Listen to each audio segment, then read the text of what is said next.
Hola, bienvenidos de nuevo. Soy Ferran Castellón, especialista en microgestos.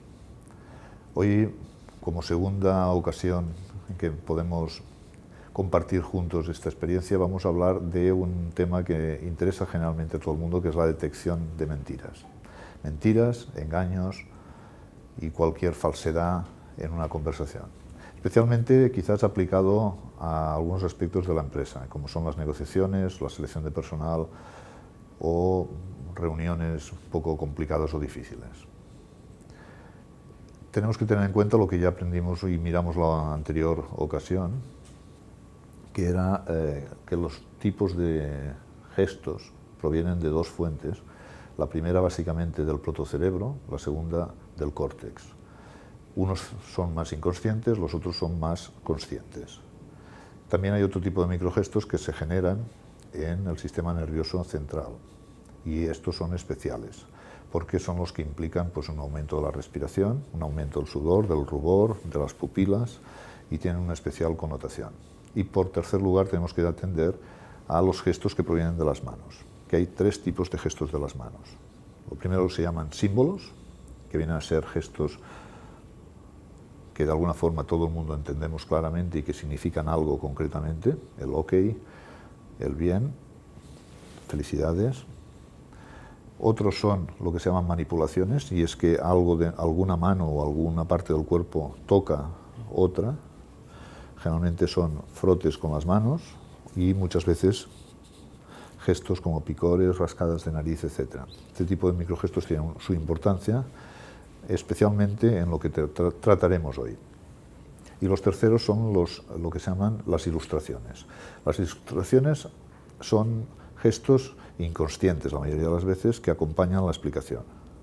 Si expreso una cuestión temporal, suelo hacer con las manos un movimiento de este tipo. Otras veces se hace movimientos de corte, que se llaman. Otras veces simplemente pues, movemos las manos al compás de lo que decimos. Este tipo de ilustraciones son importantes también para lo que vamos a tratar hoy, que de alguna forma se va a centrar en aquellos microgestos que se escapan o gestos que se escapan en las conversaciones en las cuales se intenta ocultar algo. Primero quiero avisar que no quieren decir esencialmente mentiras.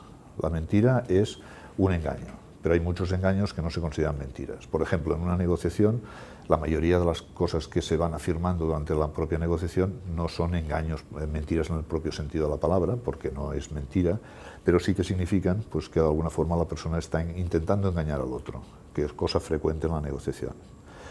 En algunos procesos de selección también se ocultan cosas, y la ocultación no es una mentira, pero también implica una serie de movimientos y de gestos. Y en algún tipo de actividad profesional, como por ejemplo puede ser cuando una persona reprende a otra, las ocultaciones y falsedades pues pueden aparecer, y esas nos interesa muchísimo detectarlas. Vamos a repasar entonces qué signos implican la detección de un engaño. Primero es el picor.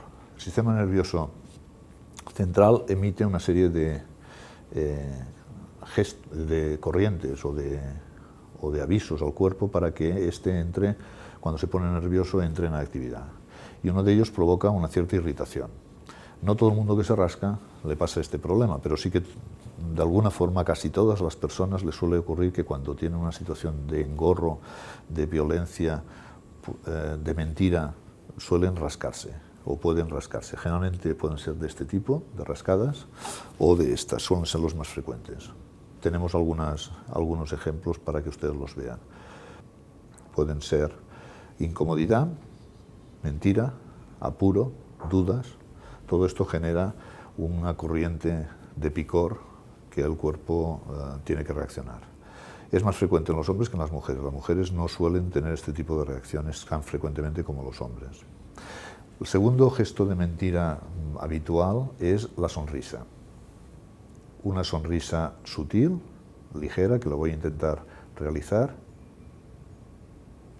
que es difícil de detectar si solo vemos la cara, hay que detectarla cuando cambia la cara. Esa ligera sonrisa de alguna forma implica pues, o bien una mentira o bien una connivencia con alguien. Cuando estás haciendo una mirada a alguien que es amigo tuyo, que estáis de acuerdo en algo, generalmente hay este aspecto de sonrisa. También es importantísimo esta en las negociaciones. La tercera son las asimetrías. Todas las caras son asimétricas. Si cogéis una cara, la dividís en dos y hacéis una copia idéntica invirtiéndola de un lado, os saldrán dos caras diferentes. Esto le ocurre a todas las personas. Sin embargo, en ciertos momentos determinados, esta asimetría se aumenta muchísimo porque implica sentimientos diferentes. La forma más exagerada es los arqueos de cejas de un lado diferente al otro, y cierto tipo de posiciones de los ojos o de la boca que implican cambios radicales. Pero generalmente la asimetría controlada, que es estas que acabo de hacer, no son solamente las suficientes. Hay muchas que son asimetrías incontroladas. Y la cara con asimetría incontrolada generalmente implica un nerviosismo exacerbado, un conflicto de intereses emocionales, y son un buen síntoma para detectar que algo raro está ocurriendo y que alguna mentira o algún engaño puede estar bien vinculado. Es importante el esquivar la mirada. Esquivar la mirada significa mirar hacia abajo, esquivar los ojos del interlocutor, del que está hablando o con quien estás hablando, y suele ser importante en algunas culturas, como la japonesa o la árabe, en las que tradicionalmente se esquiva la mirada ante la autoridad o ante el sexo. En nuestra cultura, el esquivar la mirada suele ser bastante significativo de vergüenza. Por ejemplo, tenemos un caso famoso, que es el caso de Clinton ante el Congreso, que estuvo utilizando apartar la mirada continuamente ante preguntas comprometidas. Sin embargo, es una cuestión que, sabiendo que evitas la mirada, puedes obligarte a mirar fijamente al interlocutor y evitar tener ese problema. Es más significativo entonces los gestos rápidos de ojos. Generalmente tenemos una lateralidad y miramos rápido para un lado, hacia la derecha si mentimos o si inventamos, y hacia la izquierda si recordamos. Detectar rápidamente en el interlocutor si miente por un lado o si inventa por el otro es importante. Ahí es difícil de que las personas los que lo hacen suelan poderlo evitar. Y por último, las cejas. Las cejas tienen unos movimientos muy claros, básicamente son de sorpresa, de lo siento, la expresión de lo siento, la expresión de enojo y de incredulidad, que claramente acompañan casi siempre a nuestras expresiones, de forma que si la persona está diciendo algo con mucha seguridad, pero su expresión de cejas es contraria a lo que está diciendo, la significación está clara de que nos intenta engañar o decir algo que no, o esconder algo o decir algo que no corresponde. El conjunto de estos 7 microgestos implican una traducción. Vemos un gesto y deducimos, puede ser un engaño o no puede no serlo. El conjunto de que existan varios de ellos es el que nos da realmente pistas de que de alguna forma se está intentando engañar.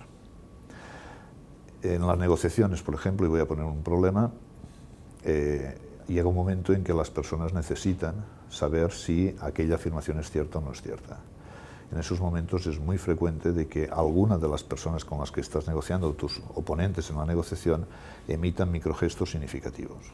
El momento más crítico en una negociación es cuando